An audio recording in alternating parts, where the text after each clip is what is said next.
اعوذ باللہ من الشیطان الرجیم بسم اللہ الرحمن الرحیم۔ خواتین و حضرات السلام علیکم۔ آپ دیکھ رہے ہیں دی نالج ٹی وی اور میں ہوں بابرا شیراز۔ خواتین و حضرات، اگر آپ کو میری یہ ویڈیو پسند آئے تو پلیز لائک، شیئر اور سبسکرائب کیجئے اور بیل آئیکن کا بٹن بھی ضرور دبائیے گا۔ آج ہم آپ کو مولا علی علیہ السلام اور حضرت خضر کے درمیان ہونے والے ایک مکالمے کا حال سنانے جا رہے ہیں۔ ایک دفعہ کا ذکر ہے کہ مولا علی علیہ السلام امام حسن مجتبی علیہ السلام کو اپنے ساتھ لے کر مسجد کوفہ میں تشریف لائے۔ لوگ آپ کے گرد جمع ہوئے۔ اسی دوران ایک خوبصورت شکل و صورت رکھنے والا شخص مسجد میں داخل ہوا اور اس نے آپ پر سلام کیا اور آپ کے سامنے بیٹھ گیا۔ پھر اس نے کہا، امیر المومنین، میں آپ سے 3 سوالات کرنا چاہتا ہوں۔ اگر آپ نے ان کا درست جواب دے دیا تو میں سمجھوں گا کہ آپ حق پر ہیں اور آپ کے مخالف باطل پر ہیں، اور اگر جواب نہ دے سکے تو میں سمجھوں گا کہ آپ اور آپ کے حریف دونوں یکساں حیثیت کے مالک ہیں۔ امیر المومنین نے فرمایا، جو چاہو پوچھ لو۔ اس نے کہا، میرا پہلا سوال یہ ہے کہ نیند کے وقت انسان کی روح کہاں چلی جاتی ہے، اور میرا دوسرا سوال یہ ہے کہ آدمی بھولتا کیسے ہے اور بھولی ہوئی چیز یاد کیسے آتی ہے، اور امیر، آپ سے تیسرا اور آخری سوال یہ ہے کہ بعض انسان اپنے چچاؤں اور ماموں کے مشابہ کیوں ہوتے ہیں۔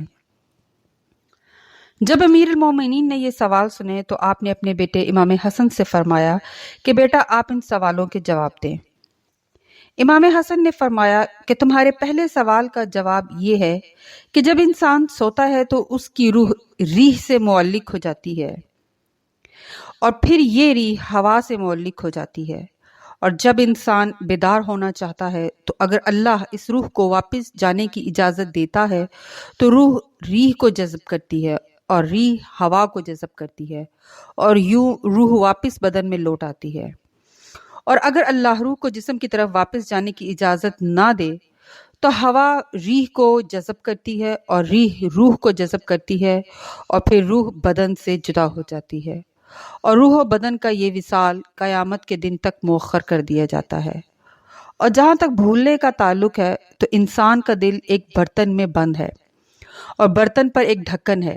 اگر انسان محمد و آل محمد پر مکمل درود پڑھے تو وہ ڈھکن اس برتن سے ہٹ جاتا ہے اور دل کھل جاتا ہے اور انسان کو بھولی بسری یاد آ جاتی ہے، اور اگر کوئی محمد و آل محمد پر درود نہ پڑھے یا نامکمل درود پڑھے تو وہ ڈھکن مضبوطی سے جم جاتا ہے اور انسان کو یاد شدہ چیز بھی بھول جاتی ہے۔ اور تمہارے تیسرے سوال کا جواب یہ ہے کہ جب کوئی شوہر اپنی بیوی سے مکمل اطمینان و سکون کی حالت میں جمع کرتا ہے اور ان نطفہ رحم میں منتقل ہوتا ہے تو اس سے پیدا ہونے والا بچہ باپ یا ماں کے مشابہ ہوتا ہے، اور اگر کوئی شخص بے سکونی کی حالت میں جمع کرے تو اس کے اضطراب کا اثر اس کے نطفے پر بھی پڑتا ہے، اور مضطرب نطفہ رحم میں جا کے کبھی ماموؤں کی رگ پر جا پڑتا ہے اور کبھی چچاؤں کی رگ پر جا پڑتا ہے۔ اسی لیے اس نطفے سے جنم لینے والا بچہ کبھی ماموؤں کے مشابہ ہوتا ہے اور کبھی چچاؤں کے مشابہ ہوتا ہے۔ اس شخص نے جیسے ہی امام حسن کا جواب سنا تو اس نے کہا، میں گواہی دیتا ہوں کہ اللہ کے علاوہ کوئی عبادت کے لائق نہیں، اور میں ہمیشہ یہ گواہی دیتا رہا ہوں، اور میں گواہی دیتا ہوں کہ محمد اللہ کے رسول ہیں، اور میں ہمیشہ سے یہ گواہی دیتا رہا ہوں۔ اور پھر حضرت علی کی طرف اشارہ کر کے کہا، میں گواہی دیتا ہوں کہ آپ اللہ کے وصی ہیں اور آپ ان کی حجت کو قائم کرنے والے ہیں، اور میں ہمیشہ یہ گواہی دیتا رہا ہوں۔ اور امام حسن کی طرف اشارہ کر کے کہا، میں گواہی دیتا ہوں کہ آپ کا یہ فرزند آپ کی حجت کو قائم کرنے والا ہے، اور حسین سے لے کر مہدی تک سب کے سب برحق امام اور حجت خدا ہیں۔ یہ کہہ کر وہ مجمع سے اٹھا اور چلا گیا۔ امیر المومنین نے امام حسن سے فرمایا، بیٹا اٹھ کر دیکھو یہ شخص کہاں جا رہا ہے۔ امام حسن اٹھے اور چند لمحات کے بعد واپس آئے اور فرمایا، ابا جان، جیسے ہی اس نے مسجد سے باہر قدم رکھا تو وہ نگاہوں سے اوجھل ہو گیا اور مجھے کہیں دکھائی نہ دیا۔ امیر المومنین نے فرمایا، فرزند، اسے جانتے ہو کہ یہ کون تھا؟ آپ نے عرض کیا، اللہ اور اس کا رسول اور امیر المومنین بہتر جانتے ہیں۔ آپ نے فرمایا، یہ حضرت خضر تھے۔